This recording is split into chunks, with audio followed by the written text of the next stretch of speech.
Good afternoon and welcome to this special edition of the Federal Executive Forum celebrating 16 years of profiling IT mission programs in the federal government.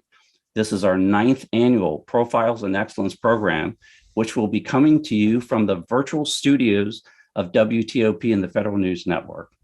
I'm Luke McCormack, and during today's show, we will discuss IT program success stories at numerous government agencies and hear from the key leaders making them happen. With me on today's show are Raj Iyer, Chief Information Officer, U.S. Army; Sunny Bagwala, Assistant Commissioner and Chief Information Officer, U.S. Customs and Border Protection; Keith Jones, Chief Information Officer, Department of State; Kevin Cox, Deputy Chief Information Officer, Department of Justice; Jonathan Albom, Federal CTO, ServiceNow; Nick Saki, Principal Technology Strategist at Pure Storage; and Chris Perry, Technology Strategist, CTO Office, BMC Software. All right, we're going to talk about the state of the state, and we're going to start with you, Raj, and ask you to discuss your best accomplishments and your top mission programs that you want to outline.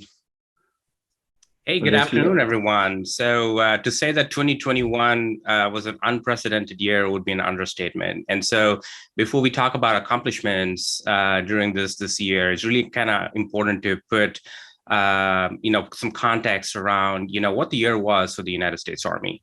So obviously, everybody, you're all tracking, our retrograde of, operations from Afghanistan. And as we were winding down operations there, that's the one that's been, most public and open to media and obviously open to a lot of controversy and discussion. But, behind the scenes, though, what we saw in 2021 was the fact that the United States Army had to support, through the National Guard, civil unrest all over the United States, from the nation's capital to many of the state governments.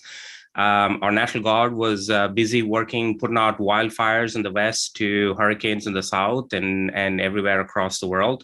Our National Guard and our reservists were busy, jabbing needles in the arms for COVID. And while all of that was going on, we saw the world change around us to the point where we see now China as a pacing threat. And we see, aggression from Russia, and that's just most recent news. But none of this has been, things that just happen overnight. These are things that have been, cooking for the last, 5 to 10 years. And so the geopolitical environment is dramatically different from, where things were just a few years back. Now put that in the context of what happened with COVID and the government workforce moving remote, put a huge stress on, in terms of how we've traditionally operated as an army. And so that was the environment, under which, I assumed the position as the CIO just over a year ago. Mm-hmm. The CIO's office, by the way, was a brand new office in the Department of the Army. So I was brought in almost like an entrepreneur, leading the establishment of a new office. And to me, with that background, with that context, it was really important to kind of balance the near-term priorities and ongoing operations with the reason why the office was stood up in the first place, which is for us to be forward-leaning and for us to keep up with the changing pace of technology. And so that's a hard balance because, you can be focused on a 5-year, 10-year horizon and then say, hey, I'm just not going to worry about what's happening today. And so it was, like I said, 2021 is truly an unprecedented year. And my expectations going in were really, it was just, there were obviously hundreds of things that were going on all at the same time, but it was important to pick and choose what I wanted to prioritize. And it was very clear that if we decided to prioritize everything, nothing would get prioritized. And so we did a couple of things. And this is, deliberate decisions we made early on. The first of which was, given that we are a new office and a new position, it was really important for us to establish what our strategy was, because the best execution without a strategy or a vision, is not a good recipe. It's a dream. Absolutely. You got it. It would be a dream without a strategy and a vision. And so, so despite the fact that, it was very tempting to jump into all kinds of ongoing work, it was important to set that strategy. And so we spent, the first half of the year really building out the Army's first digital transformation strategy. And associated with it, a number of implementation plans. There was one for cloud, there was one for data, one around zero trust, and then one around how we were going to modernize the network. And so we focused on these priorities, and then we identified, near-term targets and opportunities that we were going to go after. So on the cloud front, the big success in 2021 was us establishing a fully accredited cloud environments, with two of the hyperscalers, Amazon as well as Azure, and in both unclassified and classified environments. And that was critical because it was not just about moving apps to the cloud, but for us in the Army, it was about us leveraging the cloud as a warfighting platform. And this is how we were going to, exchange operational data and mission data across, networks from both tactical to the enterprise. And so we established those accredited environments. We actually were successful in migrating over 300 systems to the cloud just in 1 year. That included, by the way, 3 of our most complex SAP ERP systems. And this is, one that, we were very cautious about. We were concerned, but we did a lot of planning and the work that went into it. And so that was, so that got a lot of credibility behind us, a lot of wind behind our backs to let people know that, hey, cloud is real and we can actually modernize and migrate at scale in the Army. The second was really around, starting to modernize our network, because at the end of the day, when we are collecting such large volumes of data today, as we are, I mean, every one of our weapon system platforms is now censored to collect and integrate data. It was really important for us to make sure we had the right networks in place, and so we established the concept of the unified network that brings together, literally 42 different networks right here in the United States, and put them under a unified construct to enable interoperability and that seamless exchange of information across our networks. And hey, Raj, if I may, let me ask you to pull in your third one there. And then I want to bring these other folks in to roll through some of these accomplishments. Yeah, and the third one was we wanted to make sure that we gave our users, the collaboration capabilities to work in a remote environment. So we established our Army 365, which is our Office 365 environment, as a software as a service. That enabled our users to collaborate, in a remote environment. So it was a good balance across, being strategically focused as well as, being operationally focused near term. And I'd say we've done a tremendous job in year 1. And congratulations. That's a heck of a year, massive footprint, and what a diverse mission set you were describing there. That's very interesting. Sunny, it just strikes me now that I noticed that actually all of you relatively new into these roles and massive footprints that you have out there. A lot of moving parts over at CBP. Sunny, tell us about how the year's gone. No, it's thank you. First of all, good morning, and thank you very much for the opportunity to share some of the great things that our team has done. Obviously been doing this for 36 years and as a 5-time CIO and twice as a department CIO. This one is my first year as well here in this full role in official capacity, and then of course another 9 months in acting. I'll just say that CBP, just like Raj said, we all are obviously a 24/7, 365 mission, operating at that speed of mission. And I think this year had the biggest unprecedented challenges, and yet I think this was our best year in terms of accomplishment. And that just is a testament to the team on the government and contractors working together.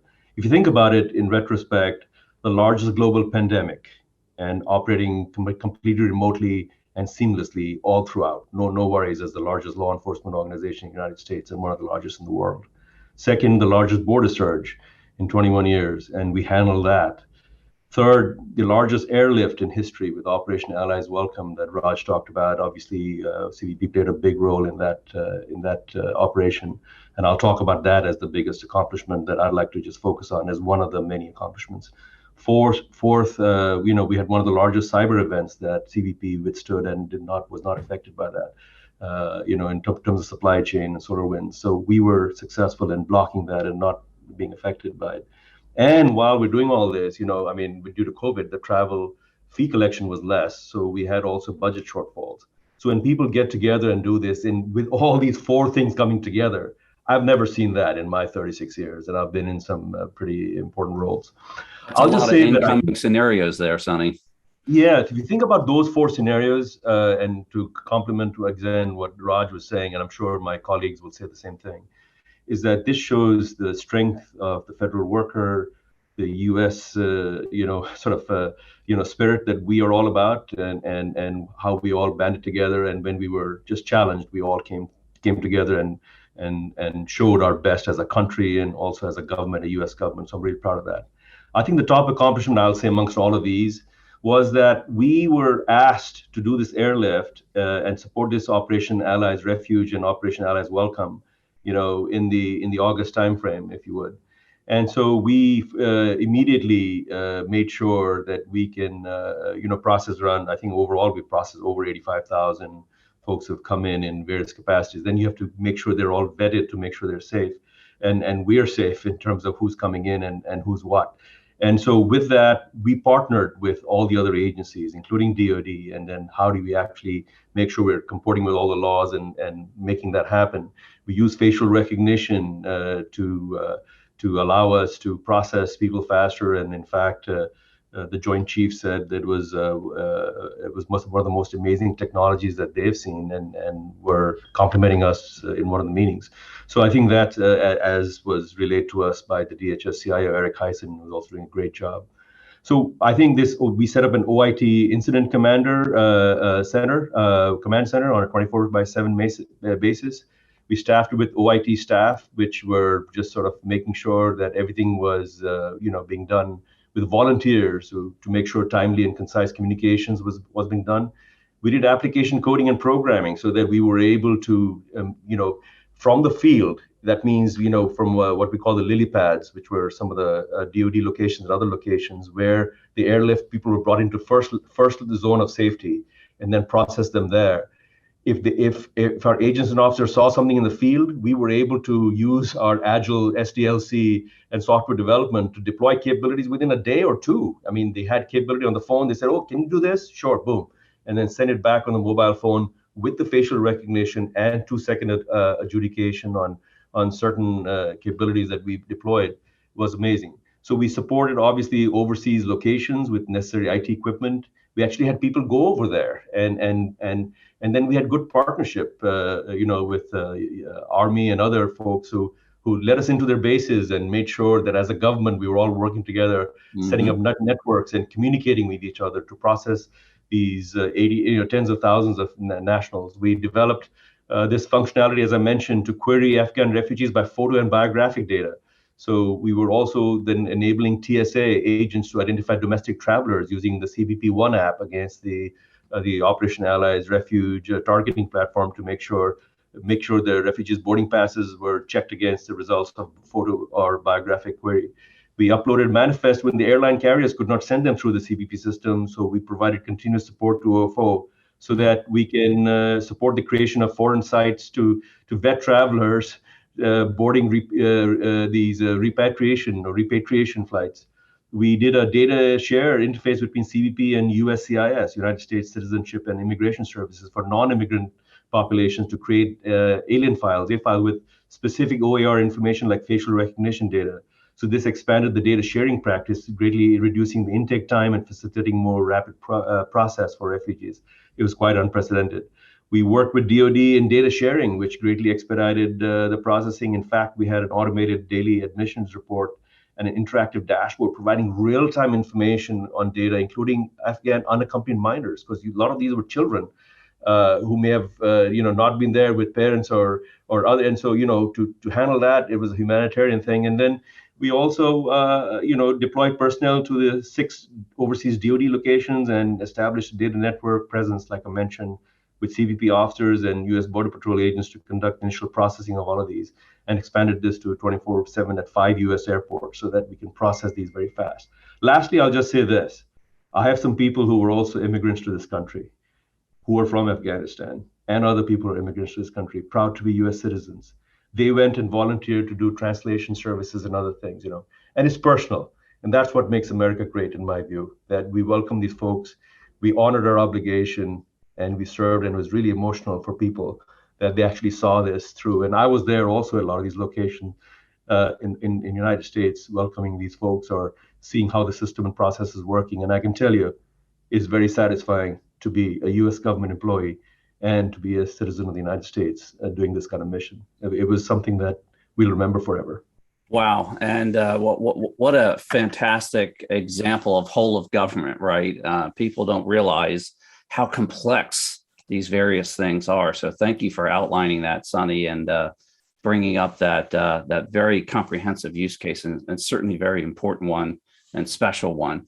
Keith, you've been over there just about a year, not quite, I think 10 months, if I got my math right. And a lot of moving parts over there at State Department. I know you're moving and shaking. Tell us about the accomplishments, what you've sort of gotten yourself into over there and how it's going. Good afternoon.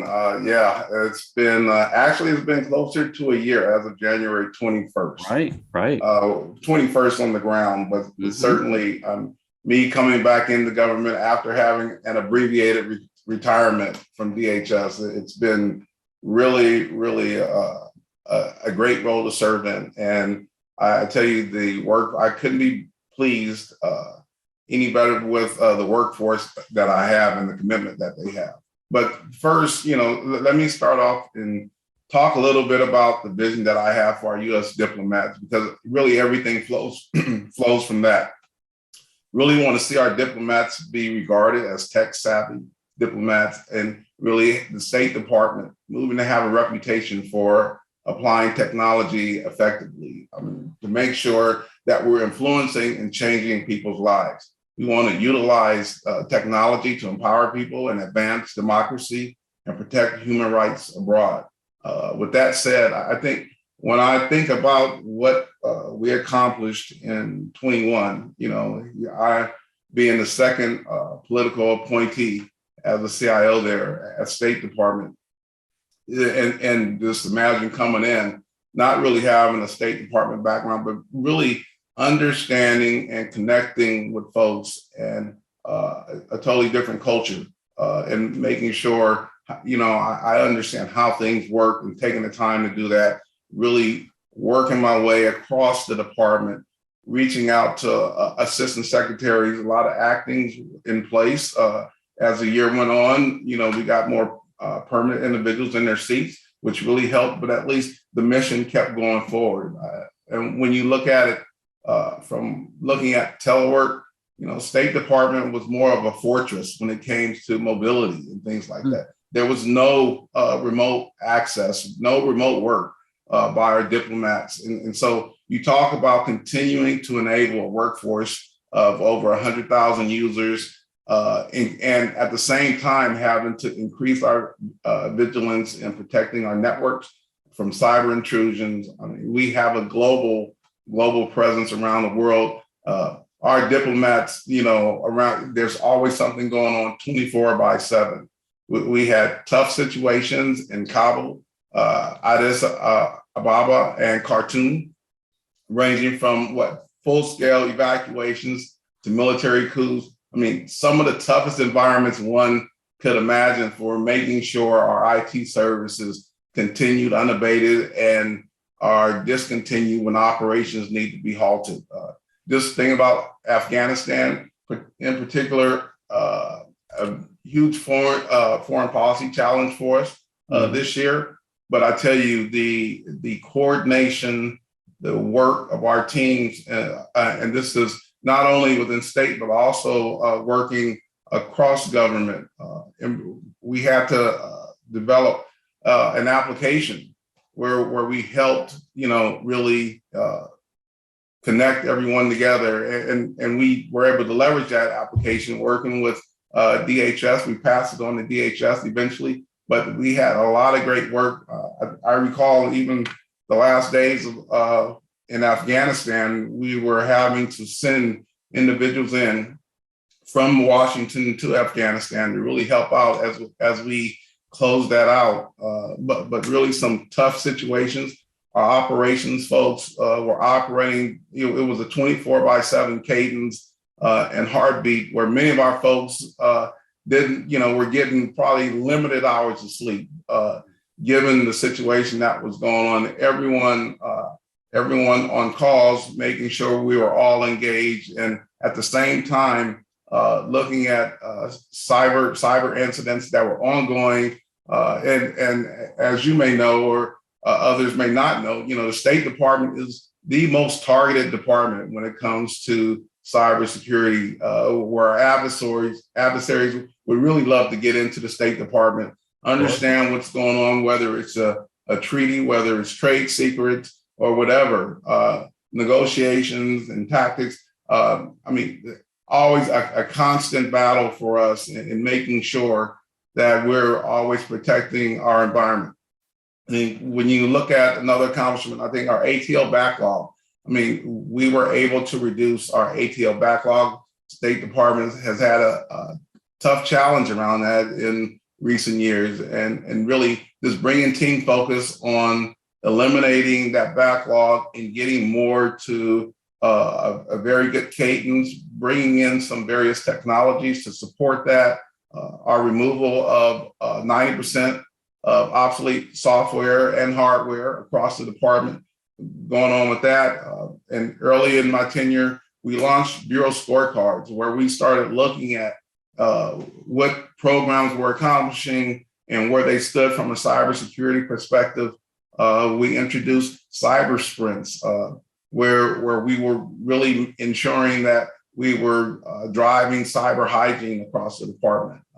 And then, more importantly here, we had our constant changes in our leadership team. And I got to the point where now we have 4 new appointments to our senior leadership team, including a new principal deputy CIO, 2 new deputy CIOs onboarded the department's first enterprise chief information security officer, and more recently onboarding our first ever chief diversity officer for the IRM Bureau. So really a lot of things going on. I think we introduced next generation passport midsummer, and that's been going really well over there in consular affairs. So just a lot of activity, a lot of work going on, and really, making sure that we're driving customer centricity across our organization. I want to ensure that, our folks start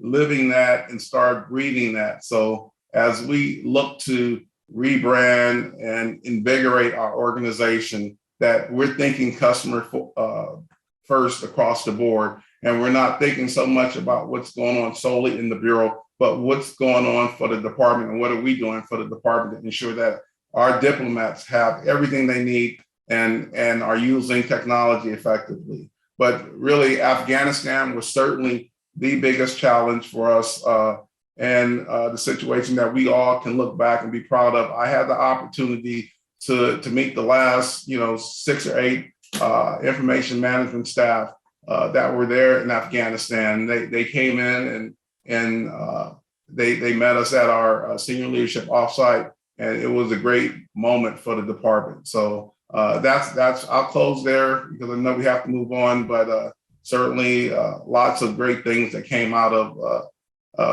the department in 21. Thanks. Right. That's been a heck of 11 months there, a lot of operational moving parts, and congratulations on laying the tracks down and getting your leadership installed throughout all of that, all those various events. Well, we're going to take a short break and we'll be right back. You're listening to the Federal Executive Forum on Federal News Network. Welcome back to the Federal Executive Forum on Federal News Network. We have a special show today. We're talking about profiles and excellence.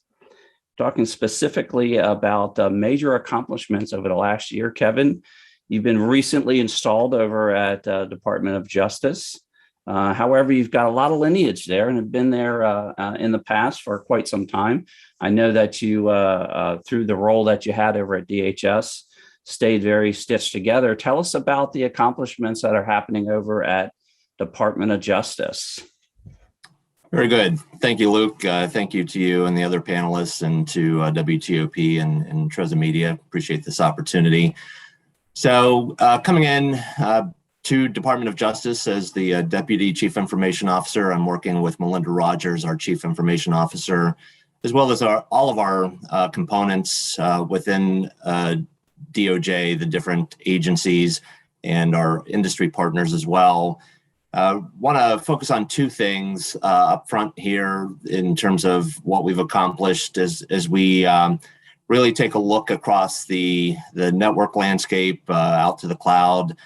We continue to see the increase in the threat from our nation state and criminal actors trying to get access to our data, trying to cause harm to our mission areas.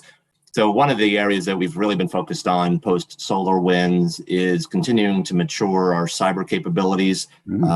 Three things there that we're working towards. We've got the strategy in place for implementing zero trust networks. The idea there being that no longer do we trust everything on the network or much of the network. Now different applications, different systems will be only open to those authorized and those individuals and system connections will need to show that they are indeed authorized to access the data. So the second part of that is, in order to do that identification and authentication of the users and then checking their authorization, is making sure that we have a good cloud ready identity provider to help and integrate in with that overall zero trust architecture. And then another key area that we're working with DHS CISO on is the implementation of endpoint detection and response. The idea here that we help better understand the users coming in on the system, the activity happening on all of our systems, and also giving our Security Operations Center more capabilities in terms of incident response. Being able to capture more data feeds, looking for anomalies from our various adversaries.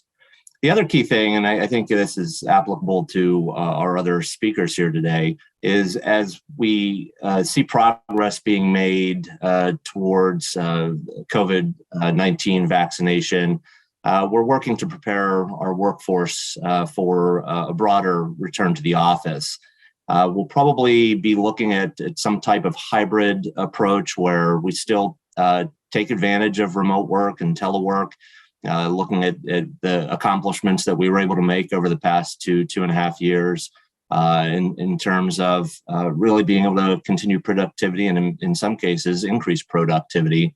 So we want to continue to support that. But we also want to be able to get folks back in the office safely, make sure that our workforce is safe, so that we can do more collaboration in the office and be able to support folks in the office, support folks working remotely, so that we can continue to move forward, continue to keep high productivity, and at the end of the day, the most important thing, make sure that we're supporting all of our mission areas. So that's been a big effort to get the COVID attestation system in place, working to make sure that we can track who is vaccinated, who has the appropriate approvals and to continue to work remotely. If they're not vaccinated, get the testing regimes in place as appropriate. So that's been a real focus for us, a real accomplishment to get that in place, getting up close to, or actually over 98% in terms of being able to get feedback from each and every person within Department of Justice in regards to where they stand on COVID attestation. And so we'll continue with that and continue to ensure that our workforce is safe as we change our posture a bit over the next few months and come back in to continue to support the mission, both from a remote standpoint, but also more in the office. some other things that we can touch upon later, a focus on artificial intelligence, as well as our broader data management strategy. Thank you, Luke. Right. A lot of moving parts going on over there, and so such a complex environment to have to operate in this sort of new operating model, if you will. And I know that the adversaries really went after actually all of these agencies. I'm not sure about Army, but I certainly know that that DHS, State, and Justice on the solar winds went after you all really hard. So I really appreciate all the great work that's going on. Jonathan, I know that ServiceNow has been right smack in the middle of a lot of these efforts that have been described by the various CIOs and deputy CIOs.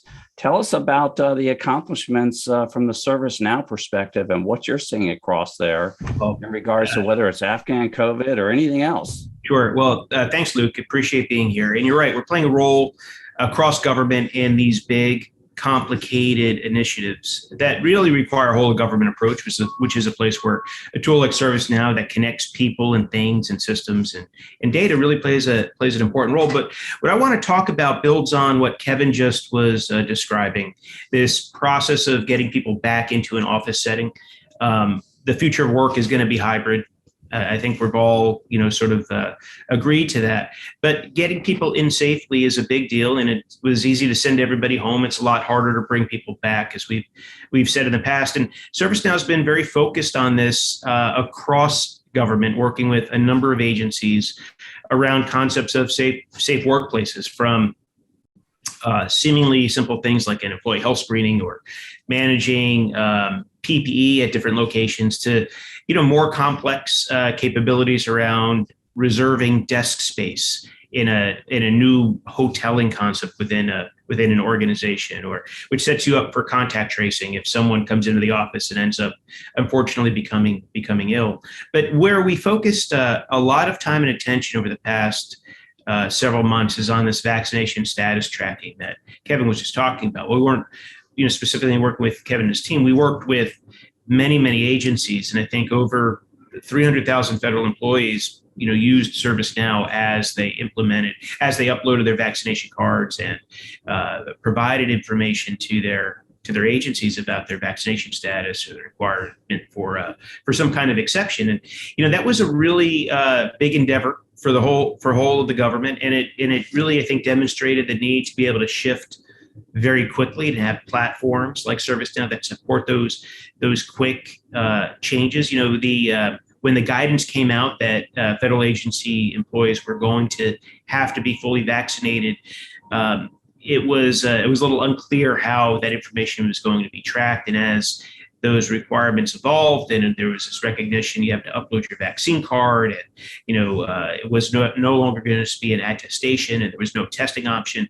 We really saw agencies have to pivot, very quickly, as Kevin was describing it. It's a seemingly simple workflow, but oftentimes the devil's in the details, with these things. So how did you manage the vaccination process and the review? Was something that ServiceNow was talking to 10, 15 agencies at a time about these concepts, so we could build a vaccination status application that they all could use with very similar requirements. They had some capability that everybody needed, and also the ability to tailor it a little bit on a per agency basis.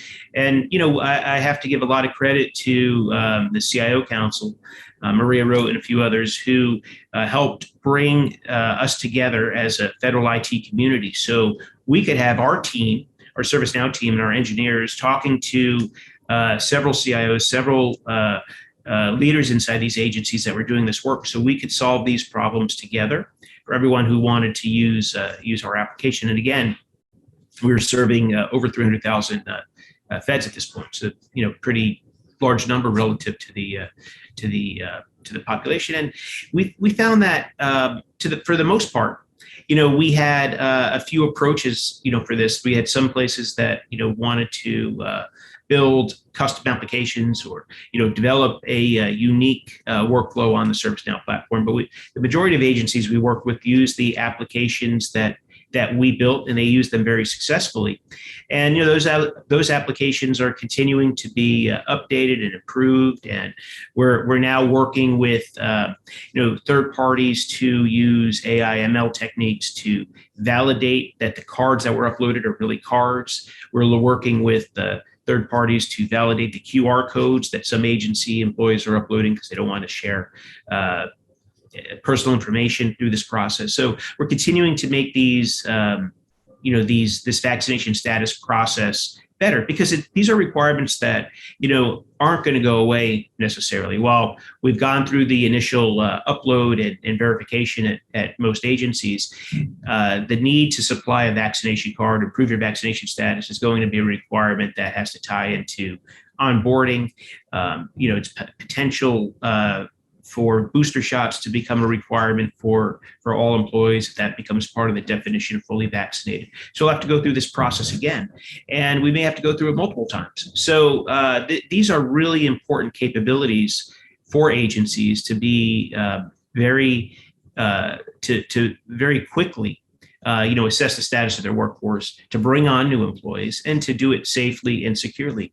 We fully expect a lot of people to be back in their offices at some point in calendar year 22. It's coming, and we want to do it in a way that positions federal employees to do their best work, to feel safe in their workspace, so they can be engaged in their mission, do the hard work of the federal government, to do the big things that we've heard all of our colleagues on this program talk about so far.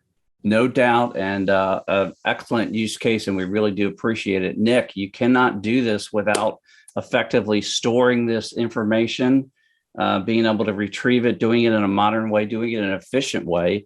Give us an example of what you've seen across the whole of government, a use case, if you will, in regards to accomplishment in respect to using your technology. Thanks, Luke. And it is inspiring to hear the breadth and diversity of data transformation. It really is, isn't it?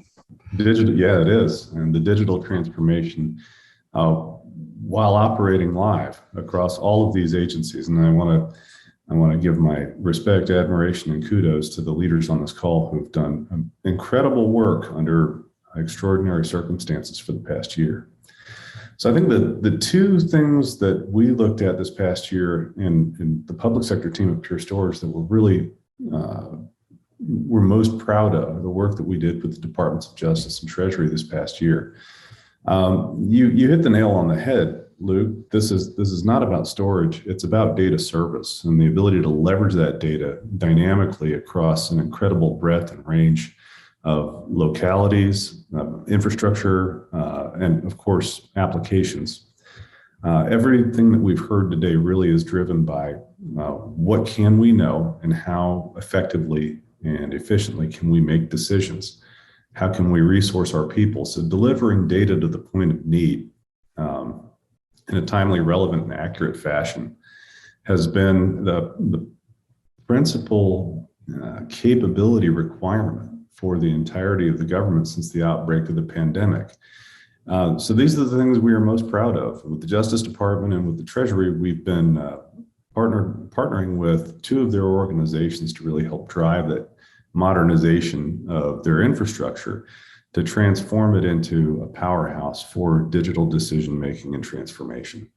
And that's really what, despite the name saying storage, what we're really focused on is dynamic data service infrastructure.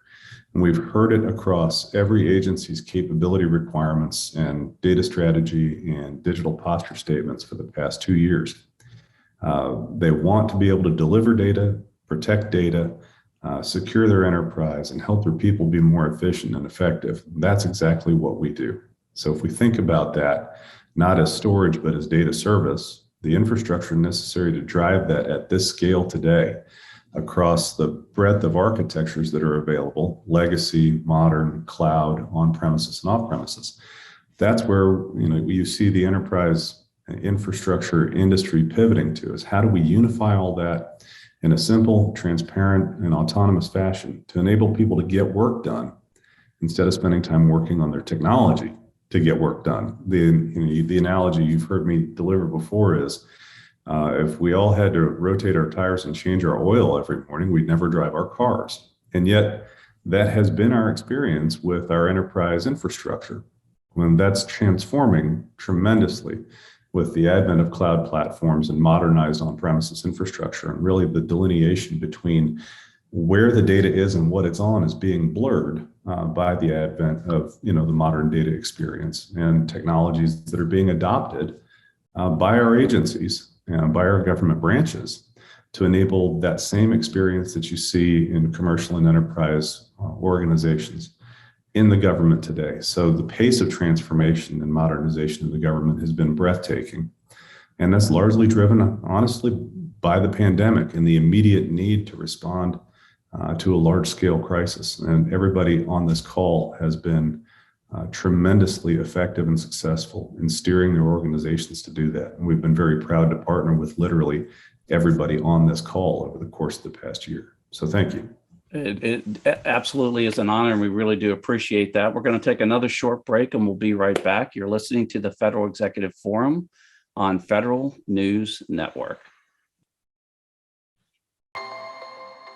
Welcome back to the Federal Executive Forum on Federal News Network. Well, we have a special program, actually.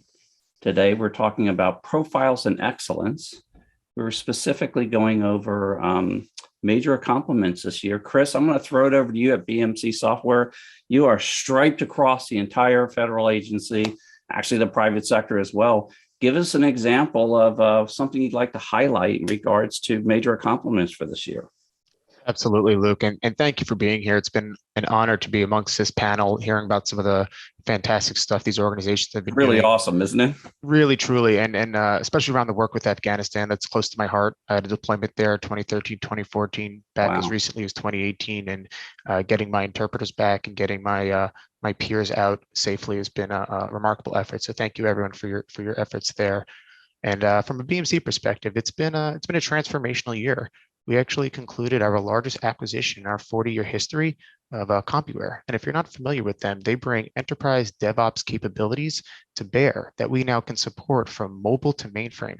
And this is a really big deal because we still rely pretty heavily on the mainframe. As much as we have these powerful cloud initiatives and as important as they are, we can't allow the mainframe, which still exists in our system, to be what's holding us back from making these transformations and being agile. So the CompuWare team really brought that capability there, as well as this customer-centric focus that really allows us to work really closely with our peers from the finance industry to the federal agencies and everyone in between, that allows us to make sure that we're producing software quickly and effectively that solves the problems not just of today, but of the next 40 years as well. And so this has been a really big deal for us and a pretty major accomplishment. The other thing we've been working on is our own SaaS first initiative. We've been doing ITSM for a long time. And part of what's interesting of having a 40-year history is people might see of your software back in 2012 and think that's the software that you're still offering today. But when we take a look at what we did with BMC Helix, we didn't just take our monolithic software base that was on-prem, hosted in AWS, put a new face on it and say, look, we innovated. We re-architected this from the ground up using modern microservice technology that allows us to really derive all the benefits of the cloud from scalability, reliability, and security. And so this is really a new piece of technology that we bring that allows us to compete across the board and allows us to be that ITSM vendor going forward over the next 40 years. And this success here, we've got IL4 certification, we're FedRAMP moderate, and we've really been able to move a lot of the federal agencies already today to the cloud, as well as, again, our large consumer base in the heavily regulated industries like insurance, like in finance. And we've been rewarded quite well with this. Even Gartner has selected us now as a leader for this ITSM. And so it's a big area that we're continuing to grow, continuing to invest in heavily, and a major focus area for us. Really do appreciate it. I don't think folks could really appreciate the lineage there of this company and what you've done for the entire ecosystem. So thank you for that. We're going to go to priorities. I'm going to start with you, Raj. Top priority for the U.S. Army going forward. Yeah, so for 2022, obviously we want to keep the same balance between supporting our users in the remote, on the remote workforce, because we fully expect, I think, as all the other speakers said, that 2022 and probably beyond will continue to be us working in some kind of a hybrid remote work environment. I think it is here to stay. I think, we have 2021 has broken all kind of orthodoxies on, productivity of the government workforce in a remote environment. Any middle manager that thinks that, hey, they can get work done from the remote workforce, somebody working from home is now lying to you, right? So it's here to stay. And so what that means is we need to continue to focus on giving our users the tools and the capabilities they need to continue to be productive, in this kind of hybrid workforce environment. So some of the things we're looking at are initially, when we went remote, we actually gave our users a lot of capabilities around bringing their own personal devices, BYOD, and actually, a broader suite of collaboration tools. However, what we found last year was we got to balance that against cybersecurity risks. And it was very clear that our adversaries had found a new attack vector with our employees working from homes. And so we had to actually take a step back. And so I came under a lot of criticism for, taking away some of the tools that our users had initially.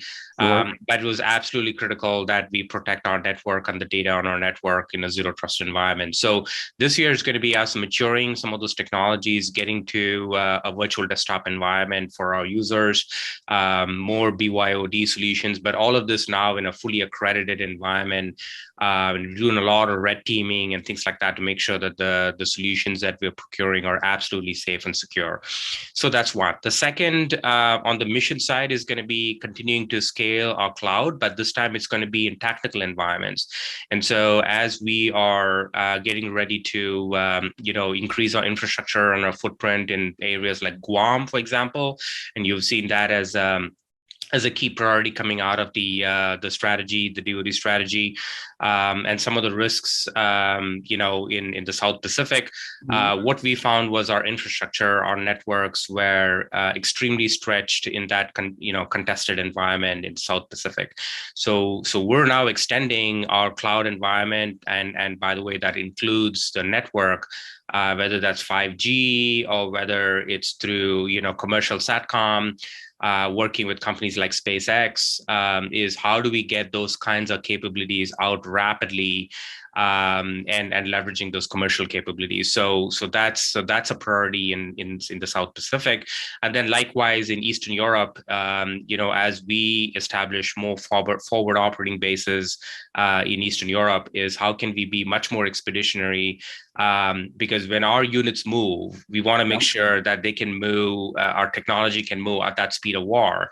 And traditionally, how we acquire technology and how we have, tried to build it and own it ourselves is just not agile and fast enough to meet that requirement. Sure. So I think that's those are just a couple of things that we're focused on for 22. Obviously, putting all that in a zero trust environment is going to be absolutely critical. Sure. And I really do appreciate a lot of focus at the Army. Sonny, top priority, number one priority for you this coming year. Yeah, so I'd say, just making sure that we deploy things securely with our mission applications in service of capabilities that our agents and officers need in a remote environment while being secure. So we sort of deploy at the speed of mission is what we talk about. And so those capabilities are really important. Actually, there are 6 focus areas: mission applications, mission infrastructure, our trusted partnerships, our governance, cybersecurity, and business CIO, business operations. And what I mean by that is that, as Raj mentioned, we are also we're ahead of the cloud migration. We're already up at 45% of our goal. And so in 5 years, we want to get all of it done. And as you know, one of the largest civilian agencies, we have things that are processing 1 million passengers a day and processing more than that in cargo, double that, or in cargo, and then second largest collection agency. So all these things, and then making sure that everyone's coming in is secure. But when you do that, you got to make sure things are looking at not only tactical, which we're, I think, pretty excellent on, but strategic transformation.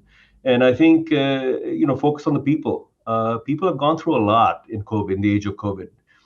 How do we make sure that they can work remotely, and as Raj mentioned, while securely as well? So you got to give them the tools, but we also know the threat vectors and the supply chain vectors, including our industry partners, because they also have a threat, and we got to make sure that they can deliver software. But if they're remote, we got to see how that's coming in, as you know, what the adversary was doing on SolarWinds, for example, and there are many other examples that I think we can talk about. But I think making sure that these responsive needs are taken care of. Mm-hmm. But keep in mind that our agency also has taken, we took a 1.2 billion cut last year because of the shortfalls due to travel, and so as the collection fees are going down, we are having to be more effective and efficient. And I think supporting this faster and better mission delivery through our 6 focus areas, through trusted partnerships, is another big deal. We have not only included trusted partnerships within our own, CBP, but also across DHS, across government agencies, across all our industry partners, tens of thousands, by the way, all the 80 countries and 5 I countries. So I think all of that is this teamwork. And lastly, I'll just say cutting edge technology. A lot of stuff we are preparing for 5G, a lot of robotic process automation. I've got something like 140 projects in that area, 40 in artificial intelligence and ML, NLP. So I think all of this stuff coming together, I think, is really what it is. But let's not forget about the people. The people have gone through a lot. And I think having not only diversity, equity, and inclusion, which, by the way, I must compliment that on this panel, you have quite a lot of that here. So, and I think that really is where you're seeing that American spirit come out, and you're seeing the spirit of the government worker come out. And no doubt. And really do appreciate you highlighting the soft skills, the soft part of things. Super important, not just the speeds and feeds. Keith, number one priority at the State Department this year for you? There's four focus areas, Luke, that I'm looking at. It's really around enabling enterprise technology in our workforce, and at the same time, really establishing a place within the IRM Bureau as a home for our technologists. I mean, we have individuals that they go out for years, and they really support regional bureaus here and there. And we want them to know that IRM is their home. And as we rebrand the organization, really becoming our workforce, really becoming customer obsessed, and really we have a restructuring plan in place to restructure a vintage 1990s foreign ops and operations directorate, really redoing that and making sure it's moving forward. And around governance as well, making sure that the IT investments across the department are really strategically aligned and delivering value with having the right recruitment and outreach of our resources. I think we have to eliminate barriers and power nimble diplomacy as we look to forward-leaning cloud solutions and mobile architectures. Then I'll say make enterprise cybersecurity foundational across the department's infrastructure, the systems, and part of its culture across our workforce. I think as we look at Zero Trust, establishing our Zero Trust roadmaps, efforts on cybersecurity sprints that we're doing, continuing our improvement around cyber hygiene and mitigating any vulnerabilities, that's really important. And lastly, I'll say leveraging emerging technologies and making diplomatic data really strategic, really an opportunity to move towards a lot of solid predictive analytics versus reacting on things and seeing trends that may have caused things, but really being proactive and being predictive around what we can anticipate in various areas. I sense that the day of the digital diplomat is amongst us. Yes, it is. Yeah, congratulations. I really do appreciate that. Kevin, I'm getting this theme of sort of buttoning up the hatches here. Number one priority for Kevin Cox and the Department of Justice this year. We have a number of modernization initiatives underway. We'll continue to support that, continue to support these very important mission areas. But returning back to what I had said in my earlier response, for us, our number one priority is the overall Zero Trust rollout. The 3 legs of that, which is the actual implementation of in the build out of the Zero Trust architecture, building out that centralized identity provider, and then getting the endpoint detection and response in place. That's such a big initiative for us because it touches all parts of our network, all parts of our mission areas. And we have to be very careful, very diligent in terms of how we implement it, because we want to make sure we do not disrupt our important mission work. So that's going to be something that we lean in on, continue to focus on while we're continuing all of our other efforts with the modernization of many of our most important systems. I love the laser focus there. Jonathan, number one priority for ServiceNow next year. Well, it's supporting all of these really important initiatives we've talked about, through a variety of technologies available on the ServiceNow platform. But, I think where I'm having most of my conversations these days is around our low-code capabilities. Obviously, COVID changed the way that we work. We've had to quickly digitize lots and lots of processes. Now we're seeing agencies want to make sure that they have the right processes in place, and they recognize the need to have a platform that supports the end-to-end digital workflows that are what people are used to working with at this present time. One of the places where we're doing quite a lot of this work is with Keith's team at the State Department. They've been real champions around low code, done some great work. This isn't true, and low code's a huge market. It's growing, tremendously, billions and millions of dollars a year. And we're very proud at ServiceNow of the platform that we've created in low-code tools. They've been recognized by Gartner in the Magic Quadrant. They're in the Forrester Wave as a report as a key component. And the reality is agencies and organizations need these kinds of capabilities. There just are not enough software developers available to build all the applications people need to work the way we want to work these days. So the biggest challenge that we continue to have this kind of conversation with agencies, and we will into the next year, is how do you set up the right governance and guardrails so we can have delegated developers in the mission areas in the program, so they can build applications on a low-code platform like ServiceNow. They can meet their mission need. The CIO office isn't the bottleneck. I spent plenty of years as a CIO, and I took a lot of arrows for taking too long. Well, I want to give you tools in the program areas to build the applications you need to meet your mission. And we're doing that now. We're going to continue to do that. And I think that's going to be a heavy focus to build those mission workflows that Sunny was talking about and others over the course of the next year. Fantastic. At citizen development becoming a really big deal, a big area of focus. Nick, how about at Pure Storage? Number one priority for you all this year?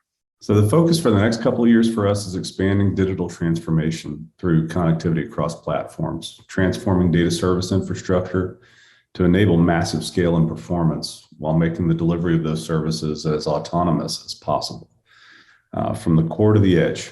So again, I talked earlier about the delivery of data everywhere where it's needed to enable our workforce, our decision makers, to work efficiently and effectively wherever they are. We're trying to change the thinking of customers and the industry from one of storage as a static function to one of dynamic data service. And that focus is not on banking the data, but leveraging it at the point of need seamlessly and securely, and of course, with tremendous performance. So this focus spans traditional workloads, as well as enabling the adoption of next generation operating frameworks, and particularly container data service in the cloud, artificial intelligence and machine learning. All of this is enabled by high performance data service, and the handmaiden to that kind of performance and convenience is making sure you do so securely. So we're also focusing tremendously on everything from the fundamental security of the data itself that we're storing, of the access to the systems, the integration into security frameworks, the certification and accreditation of those capabilities within the government context of SP 800-53, 800-171, updating our cryptography to support next generation cryptographic capabilities. All of these things are really mundane, routine, and oftentimes taken for granted. But in this day and age, especially with the nature and shape of attacks against systems, we've really spent a tremendous amount of effort in ensuring that we can help mitigate against those efforts and obviously recover from them as swiftly as possible. So those are our focus areas, essentially improving scale, sustainability, integration, speed, and security. Sounds like the right ones, and we certainly do appreciate everything that you all are doing, Pure Storage, for the entire ecosystem. Chris, take us home. BMC, All right, top thank you. priority for this year. Yeah, thank you, Luke. And again, like Jonathan said, our priority is making sure everyone on this call can achieve their priorities. Sonny, you mentioned you had 40 machine learning initiatives coming up. Well, one of the biggest things that we've been working with our clients on is about how do we make sure that those machine learning initiatives will be successful. There's a lot of stats that a lot of them unfortunately fail, and many times it's because of the data. So we've been taking a strong look at data ops. We have a market-leading orchestration automation solution, and we want to expand that to make sure that the data pipelines can be monitored and managed in a way that those machine learning initiatives will not just be successful when created, but will remain successful. And we're expanding this pretty far out into the edge. When you take a look at some of the edge technologies out there, you might think of an Amazon warehouse, or at least I do. But what about operational technology? The F-35 is not a plane, it's a computer with wings. I remember the first time I got on a Stryker, all the technology allowed me to shoot, move, and communicate. Those are the types of data that we can start building into these pipelines that allow us to really achieve our end state goals that we're trying to achieve with our data initiatives. So that's a big area where BMC wants to make sure that we're your partner and ally in your future initiatives. Really do appreciate that. And I really do appreciate everyone taking their time out of their busy schedules and for everything that you do, fighting the good fight, keeping this country safe, focusing on the whole of government and focusing on the people that are supporting all these various areas. So I really do appreciate that. I'd like to thank our sponsors here for supporting us on this show. And I'd like to thank the good people here at Federal News Network that make our program so successful and enjoyable. And most of all, I'd like to thank you, the listening audience that tune in every month. You're listening to the Federal Executive Forum on Federal News Network.